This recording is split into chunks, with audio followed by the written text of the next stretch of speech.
Police, what's your emergency? Oh, police officers! Elite police units created to crack the toughest of cases. My role was investigating serious and organised crime. This was out of the ordinary, and this was a high-pressure situation.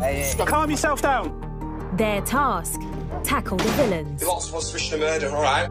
And bring them to justice. A real whodidit. With unique access to some of Britain's most talented detectives, we explore, for the first time, their investigations. I've spent years putting together all of these tiny pieces of evidence. Their methods. The most bizarre investigation I've been involved in. And the evidence that's put some of the UK's most dangerous criminals behind bars. They look clever, and they're dangerous.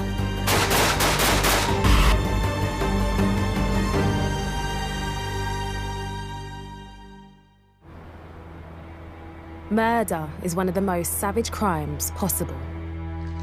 The injuries are some of the most brutal injuries I have ever come across in my service as a police officer. There was 164 impact points on Michael's body. And for detectives across the UK, investigating such killings are always a challenge. Are you dead? No comment for the third time. Finding evidence that proves beyond reasonable doubt a suspect is guilty is sometimes no easy task. That's not good. You're meant to be a detective.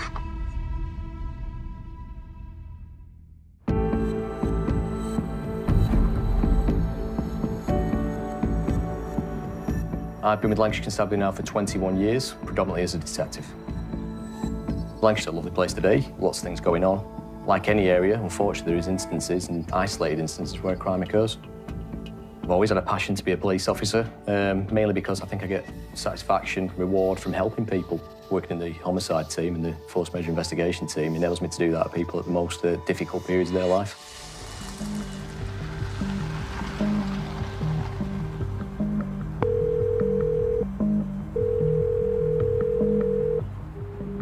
Police, what's your emergency?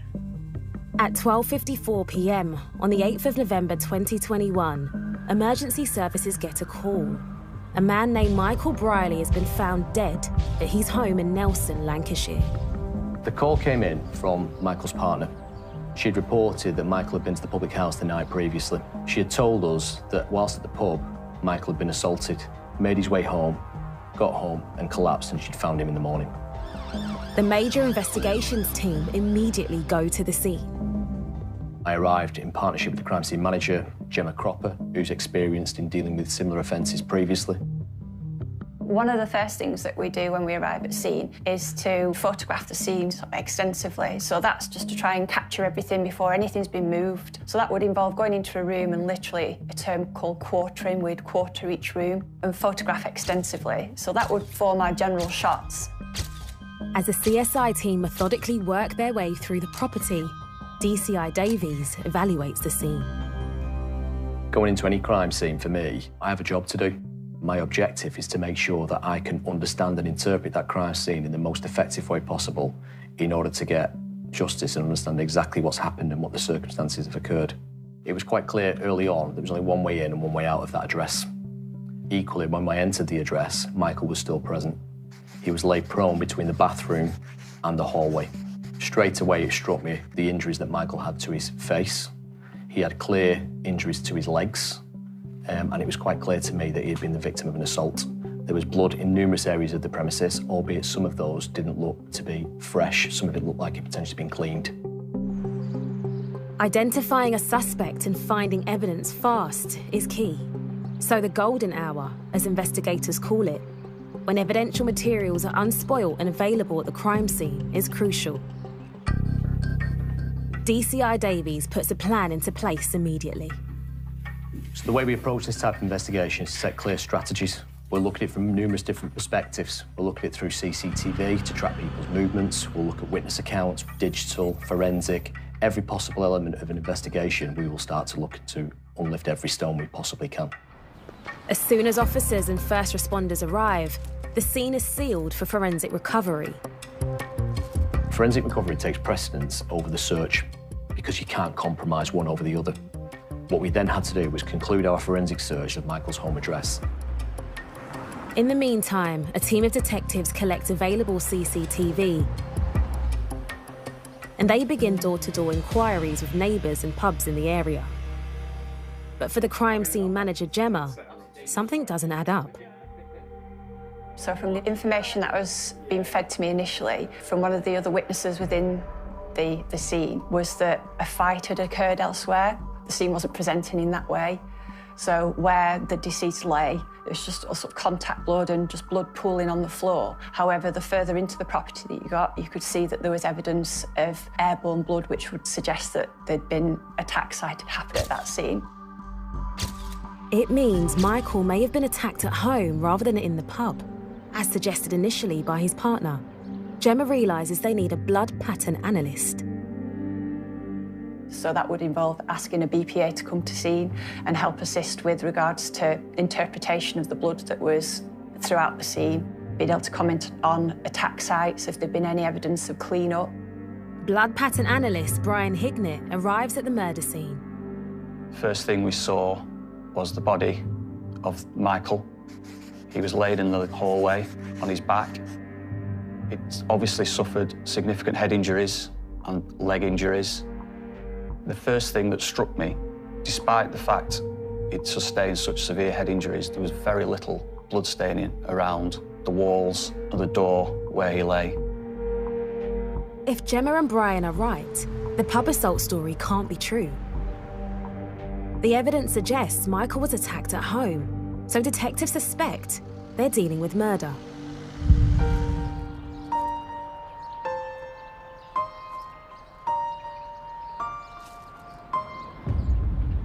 My immediate concern was to confirm or negate the validity of the facts of the assault that had taken place in the public house, or whether or not potentially the fact that blood was present had that assault actually taken place within the home address.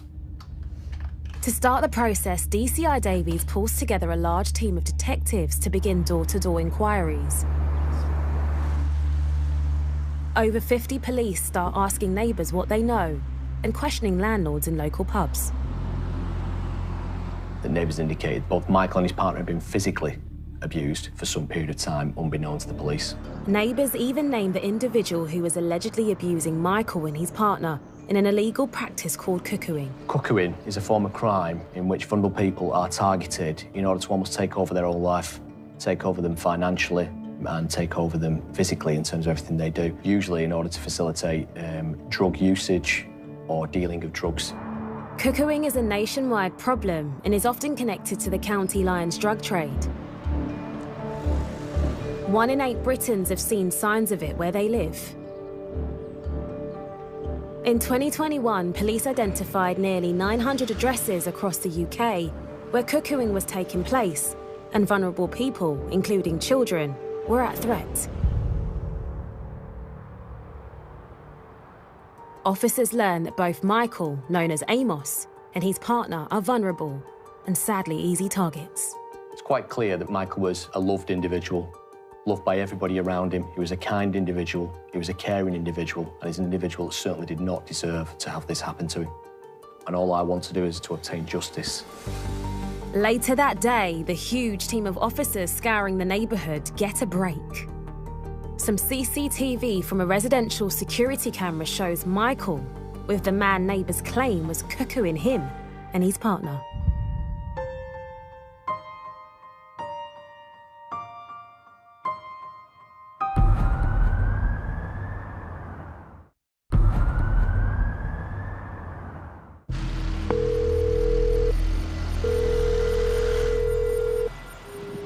Police, what's your emergency? Lancashire's major investigation team are probing into the potential murder of 48-year-old Michael Briley from Nelson, Lancashire. When we get to the scene, we treat it like reconstructing a jigsaw puzzle. Most pieces of the jigsaw are there. Connecting a suspect to the crime is always the most difficult task for detectives. And at the scene, forensic scientist and blood pattern analyst Brian Hignett is looking to do just that.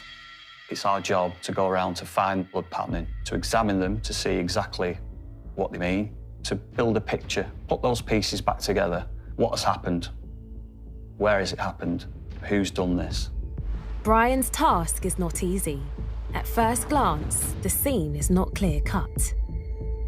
In 30 years, I don't think I can ever recall ever seeing injuries that severe being inflicted by somebody being assaulted. They appeared to be more akin to somebody who's been involved in a road traffic accident. It was clear he couldn't have walked with those injuries. So part of the jigsaw puzzle for us was how has he received those injuries and where has he received those injuries? At this stage, police still aren't sure how or where Michael died exactly. It's a methodical, painstaking process. We systematically work our way through the address. We look at all areas, trying to identify any blood. Is there any blood patterning? Is that blood patterning telling us anything of what happened in the events leading up to Michael sustaining his injuries and subsequently losing his life? Exploring the detail of the scene soon reveals something of significance. There was very little blood in the hallway where Michael lay, but when we went into the lounge, we then found significant amounts of blood staining and blood patterning. In particular, there was a single-seater sofa in the lounge. The seat back and the seat base were heavily blood-stained, so much so that some of that blood had actually run down the front of the sofa and had pooled on the floor underneath. Behind the sofa and on the wall, there was blood patterning, what we termed impact blood spatter. It's this blood spatter which answered the question of where Michael had been assaulted. He'd been assaulted, sat in that single-seater armchair. This discovery appears to confirm police suspicions. Michael had been brutally murdered in his own home. Blood pattern analysis and intel from door-to-door inquiries turned the case into a murder investigation. And Lancashire Police now launch Operation Flaxen.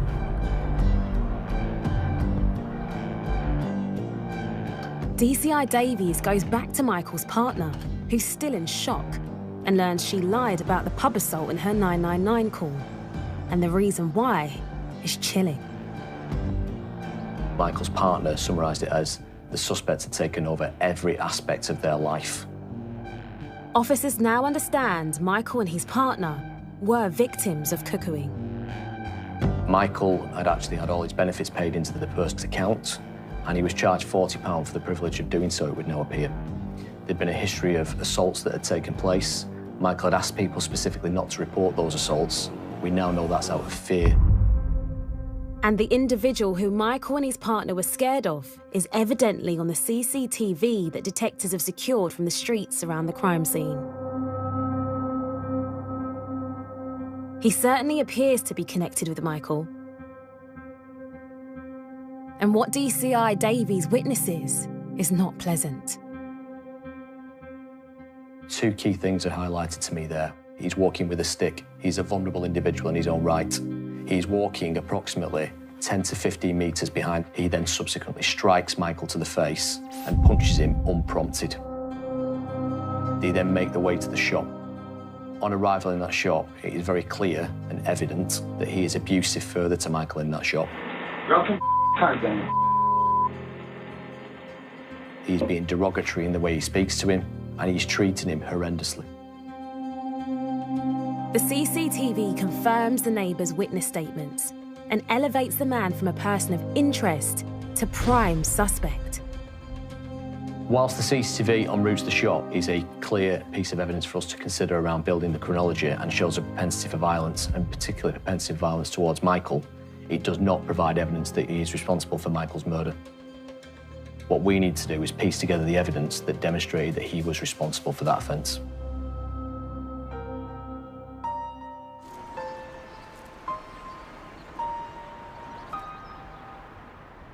DCI Davies' major investigation team is now nearly 60 people strong. Their task, to find physical evidence linking their prime suspect with Michael's murder. It was clear from the CCTV there was quite distinctive clothing that the suspect was wearing. Very distinctive beige jacket. You can see a clear Burnley football shirt and grey joggers. I knew that once he was wearing those clothing earlier that day, there was a strong possibility he was wearing them later that afternoon. They represented significant forensic value for me, and it was important that I recovered those clothing. The more time passes, there's a risk. Al knows the suspect could destroy any contaminated clothing, so he calls the team on the ground to see if the items can be found. When we became aware of the grey joggers, the focus then at that point was just to recover them as quickly as possible. It's nearly 13 hours since the murder of Michael Briley was reported, and through CCTV, detectives locate an address where they believe the suspect might be hiding. Careful planning goes into any arrest for the safety of the public, for the safety of the officers who are going to carry out the arrest, particularly when you're looking to locate a man who's potentially committed such a savage and brutal attack. They were carefully planned officers, carefully well briefed, and knew exactly what they needed to do when they arrived. At 1:30 a.m. on the 9th of November, officers raid the address. 7. Mr. Police, open the door. I was going to put the door in, all right? Can you open up? Open the door or else it's going in. Hey, all right. Just a quick word, all right? Who's the guy in here with you now? Please, I saw a guy in here with you. He's got food's in here now. When we arrived and entered the address, What's your name, pal? he was clearly like a child, hiding under the duvet in a manner which he thought we wouldn't identify him. Why? Stand up. Stand up. Put your hands behind your back. Put your hands behind your back. At this moment in time, you're lots of suspicion of murder, all right? So you don't have to say anything, but if you have any defence, don't mention when questions central less on in court. Anything you do say, they mean evidence, okay? In fact, we were able to identify and arrest the suspect swiftly within that first 12 hours, maximise our forensic opportunities. Him as a scene could enable us to get forensic evidence for him as an individual. With the cuckoo suspect now in custody, DCI Al Davies and his team have an initial 24 hours to unearth enough evidence to charge him with Michael's murder. He came across to me as an individual as arrogant, as cocky, which was completely indicative, I think, of someone who's prepared to cocky with other people.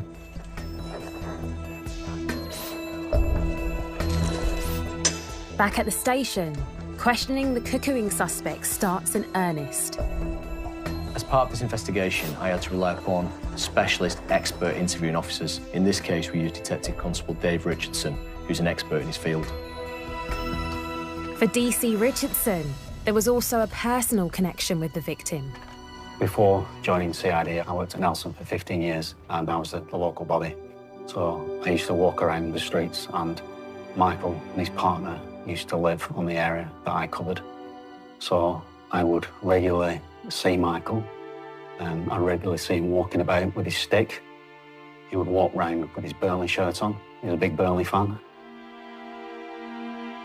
I was disgusted looking at the CCTV. The footage was quite upsetting in a way because that's the last time Michael's seen alive. So it was all very sad.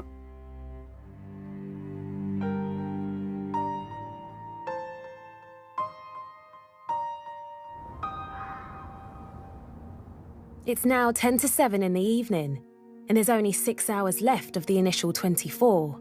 The pressure is already on. When I met the suspect at first, he was generally quite quiet. People usually are.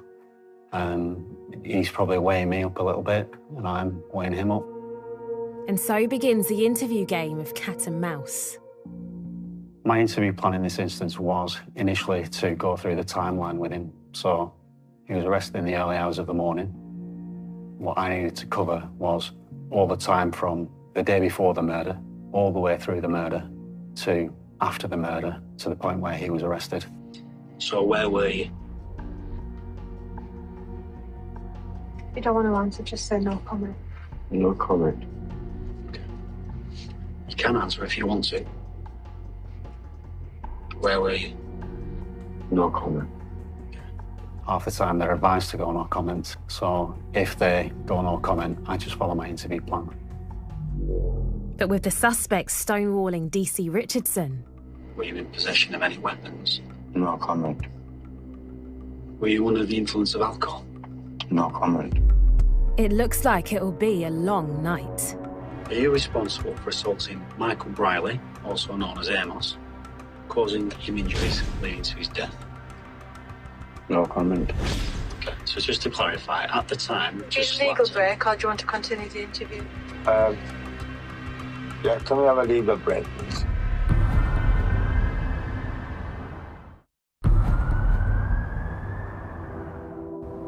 Lancashire police have tracked down and arrested a person they suspect of the brutal murder of Michael Briley. Frustratingly, he's refusing to cooperate in questioning. No comment.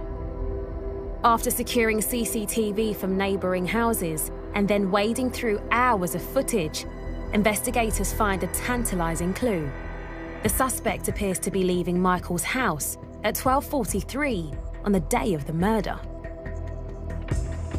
I think the timing is important there in terms of where the suspect has left. It's only 2 minutes after the call is made to the ambulance. It placed him immediately in the area prior to the offence. It means the cuckoo suspect was present when Michael's partner called 999. And if he was the killer, she would have seen her partner, Michael, savagely murdered in front of her eyes. It's a chilling thought and helps explain why she claimed his injuries were from the pub assault. It gives some degree of explanation as to why a victim of cuckooing may elect not to tell the truth. It's quite evident that fear was apparent. When you've got someone who you are fearful of is still present within the address, you are unlikely to tell us the correct story. With less than 12 hours left of the 24, the victim's body is taken for post-mortem. It means the forensic team can begin a detailed fingertip search for evidence in the property. We recover any items we consider to be of interest, recover them for future examination, further examination in terms of blood pattern, DNA. At Police HQ, DCI Davies' team continue to scour the CCTV to build up a timeline of events. They follow the suspect from the scene. The suspect had left the address. He left now, very clearly, having changed his clothing. He'd removed the beige jacket, the Burnley shirt and the joggers, and was now wearing a distinctive pair of orange shorts. This makes recovering the Burnley top and joggers even more essential. As he left the address, it was quite clear and obvious he was walking in a manner that looked like he was potentially uncomfortable. His gait did not look correct, and he was walking away from the scene. That is reaffirmed by the fact that we follow the CCTV through to his home address. En route, he then removes that footwear. He left now, very clearly, having changed his clothing. For some reason, he carries that footwear and then makes his way towards the shop he was at earlier that evening. What becomes obvious is that he then discards the footwear he'd previously removed and throws them over a wall. It would appear he's not happy with the location of those trainers because he then proceeds to jump over the wall again in order to, I would say, to move the location. Even though this appears damning, the video evidence is still only circumstantial and wouldn't hold up in court. That was important for me. I needed to know whose footwear that was and whether they'd been used in the commission of the offence. The police now start to feed what they've learnt into the interview room. We got some really good CCTV in this case, which clearly showed the suspect assaulting Michael in the morning before the murder. It was obvious it was him. Did you slap him? Yeah, slap. But can you show me how your hand was when you slapped him? Like this. Okay, so you should show me the palm of your hand. Yeah? So palming, slap. Yeah. And then, as we showed him a bit more of the CCTV, he then went back a bit on that. The chap stood on the corner there, is that you? What are you saying? See, you can't see the face. So, how could that be me? Are you saying it might not be you? It might not be, because I was under the influence. Well, I know at that point that he's responsible for that assault. I think, I'll be honest, everybody in the room knew he was responsible because we were all watching the same CCTV. But I carry on with my questions and see if he wants us to give us more information about it. Do you admit that in that CCTV you assaulted Amos? No comment. So when we showed him the CCTV from inside the shop, it was really clear. It was in colour, and we could hear sound as well. Thank you. It's quite incriminating as far as the suspect was concerned, and he clearly wasn't happy about looking at it. Right, and he looks perfectly all right. All right, okay. His cheek's bleeding, it's basically nothing. Yeah, it's big. So he's picked something on his face that's caused it to bleed. That's right. It's not a result of you punching him in the face. I'm not punched him, like I said. Drop him card then. Did you hear that? Well, I can't. No comment. Okay. The CCTV, it wasn't good for him because it didn't show him in a good light. So at the moment, I've just asked you about the assault that we believe you've done against Amos. And I've just said no comment. Okay, I'm just telling you what's going on. And I was telling you what I've just said. And the more questions I asked him, the more unhappy he was. So that's that. Nothing else. It's 16 hours into the police's statutory 24, and while the suspect is being questioned, the crime scene team makes a crucial discovery. A beige jacket was found in the hallway. We found in the lounge behind a couch a Burnley shirt that was on the CCTV. And in the kitchen, there was a pair of heavily blood-stained jogging bottoms that were also believed to be the clothing on the CCTV. It would be marked up as a priority, so it'd be a priority submission that we'd sort of rush out the scene. With the clock ticking, DCI Davies makes a decision to fast-track all the items for analysis and extend holding the suspect for an extra 12 hours. When we find something like that, it's a sense of achievement, but that's only the first part. We have to examine those in more detail. We can't do that at the scene. That has to be done back at the lab. And it's only when we examine it at the lab, the detail becomes more apparent. But there is still one major challenge for the team. They have no idea what was used as a murder weapon. Despite the extra time to hold the suspect, their questioning isn't getting anywhere fast. Why do you assault a man? No comment. If we could ask Michael, what would he say about it? You'll have to ask him, look. I was disgusted when he said it. And I think you can probably tell in my voice the way I reply. Well, I can't ask him, can I? Because he's dead. I think at that point, I wanted the suspect to sort of understand that, you know, it's serious. We're talking about your friend, supposedly, that you've spent however long with is your friend, and now he's dead.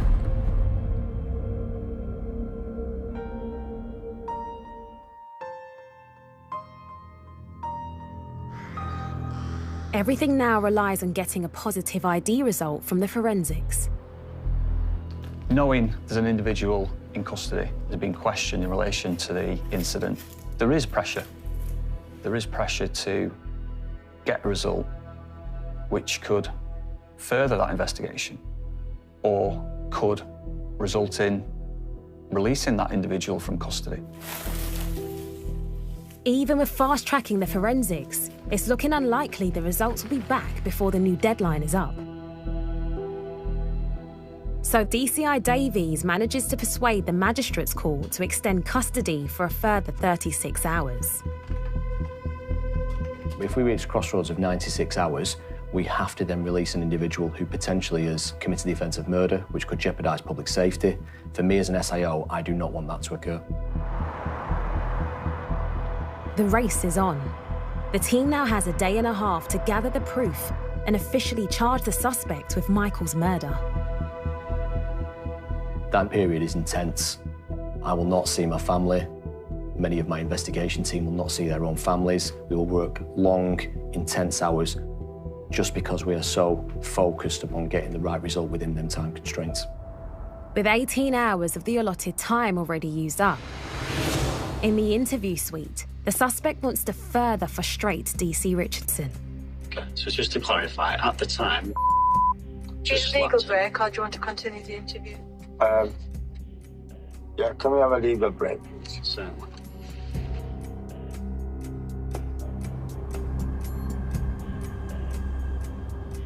Just to remind you what we spoke about earlier. No comment. Can I just ask, are you intending to conduct another interview where you're going to put evidence to him or not? What, tonight? Any time, whether it's tonight or tomorrow. It's highly likely there'll be a further interview. 2021. By the next evening, the suspect has already been interviewed twice. But now the post-mortem report has come in. The details are shocking. Michael had sustained 3 separate skull fractures. He had a complex nasal fracture to his nose. He had 7 different rib fractures.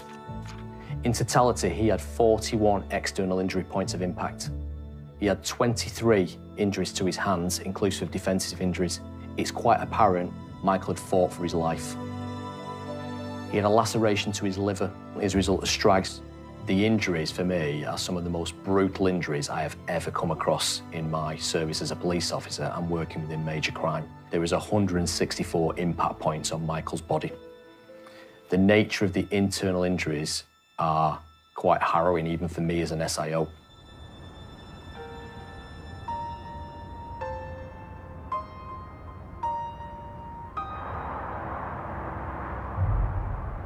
Although the suspect hasn't been cooperating, it's clear a further round of questioning starts to wear him down.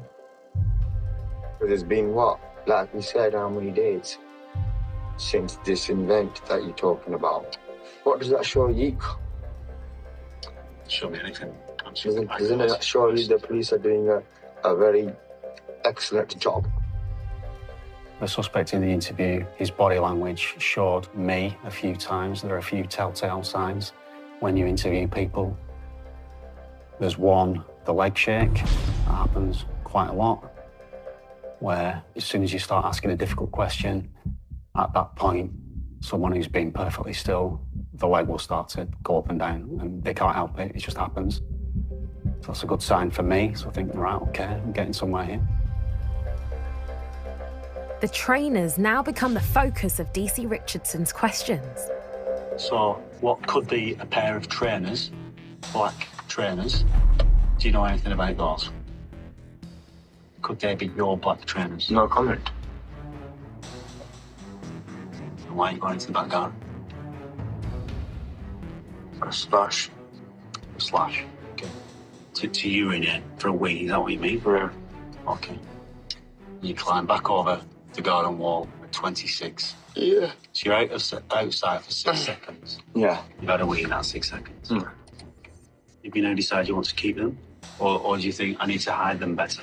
Why would I want to do that? Changing my mind. I mean, I'm not doing anything anyway.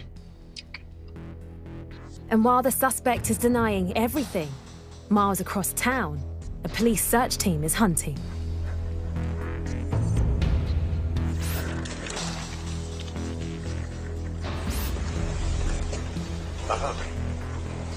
Bingo.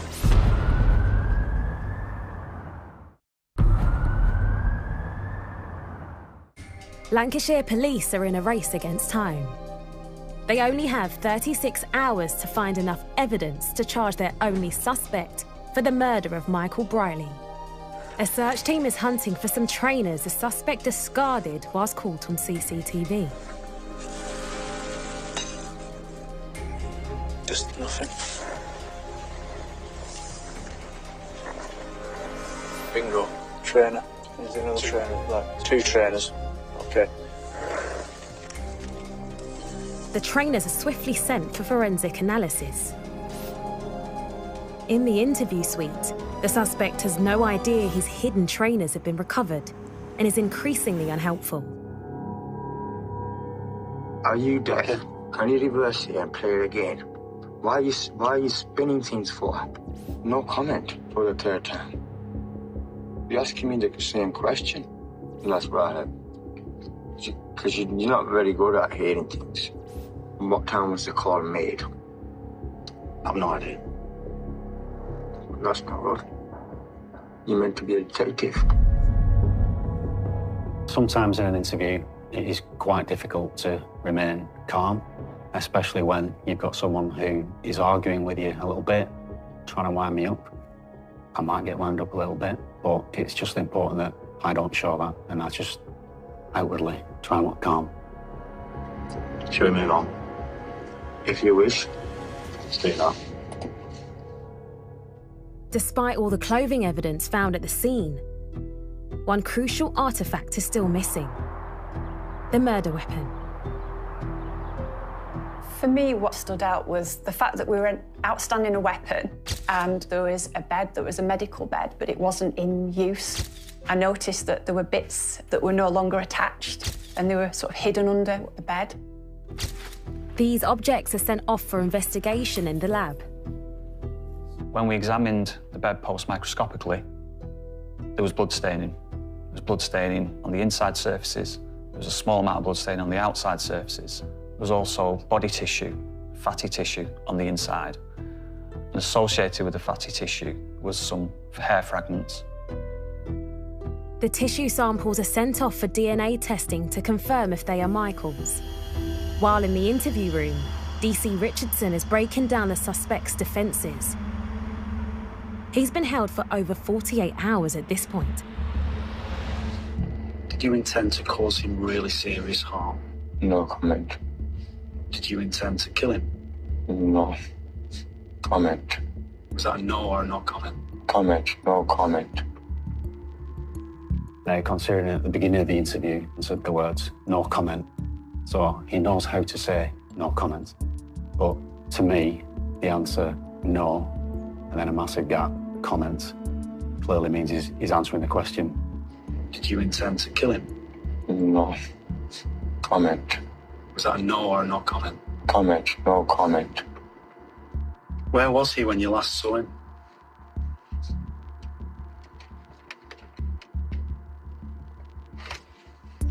No comment. With it getting close to the wire, it will soon be time when police have to either charge or release the suspect. And the evidence is stacking up.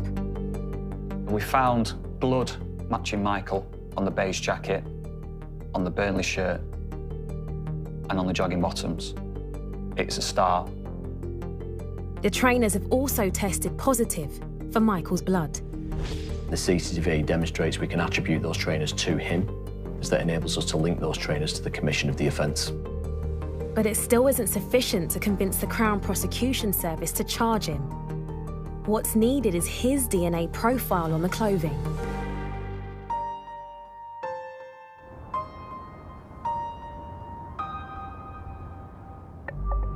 Three days into custody and questioning becomes intense.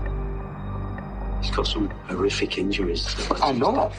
So how have they been caused? I don't know. I don't know. Have you caused those injuries? I haven't, no. I've told you the truth now. I got worried. I can't stand the sight of blood. I can't stand it. I start fainting. I think throughout the interview, it was obvious that the suspect was only really interested in himself. He didn't show any remorse. Who do you think caused those injuries? He could have got injuries from the drug dealers or whatnot, because he owes them a lot of money. He blamed the victim's partner. Yeah, they've been fighting all night.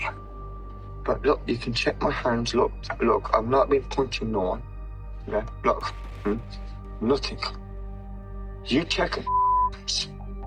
In the last interview, he blamed his girlfriend, so he blamed all these people in the interview, apart from himself. With the clock running down, the suspect has been in custody for 80 of the allotted 96 hours.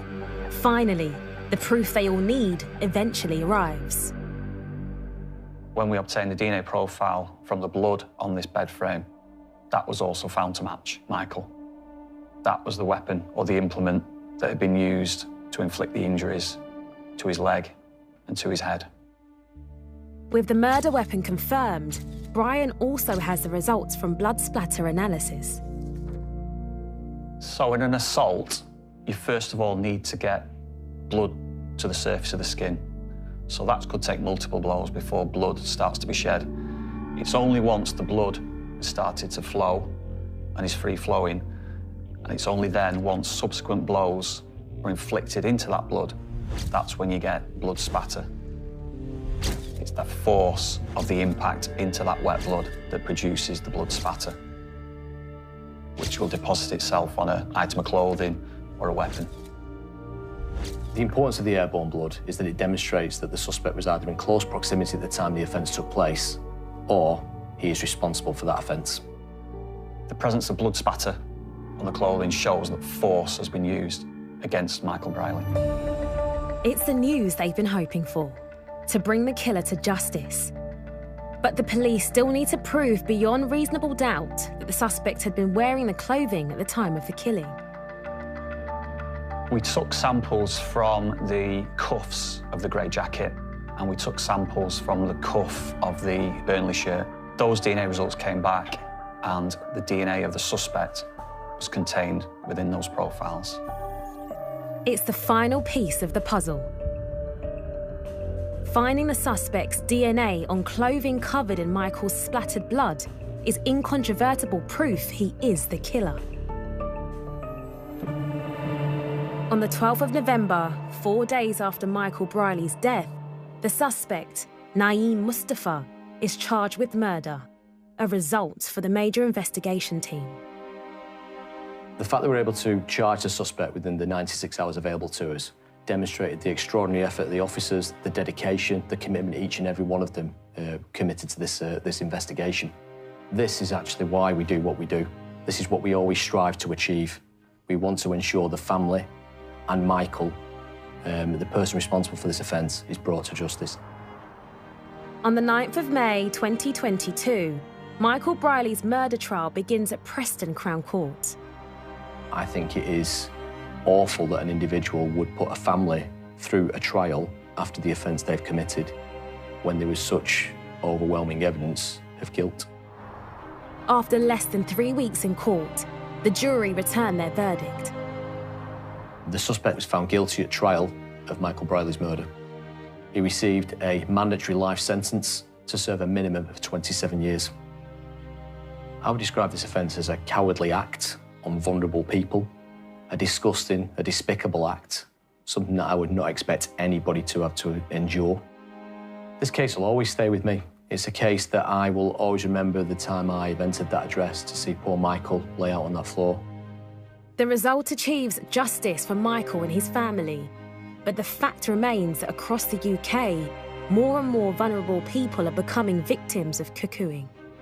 The term cuckooing and the fact that cuckooing occurs is becoming more and more recognised now around the country. It does happen. What I'd be keen to do is make sure, and this is one of the things the family are keen to do, is make sure we can try and prevent other people being victims of cuckooing or something that it leads to, as in this case, the most tragic of outcomes. So if people know of anything, I can only ever appeal to them to come forward, share that information. We will always respond to it.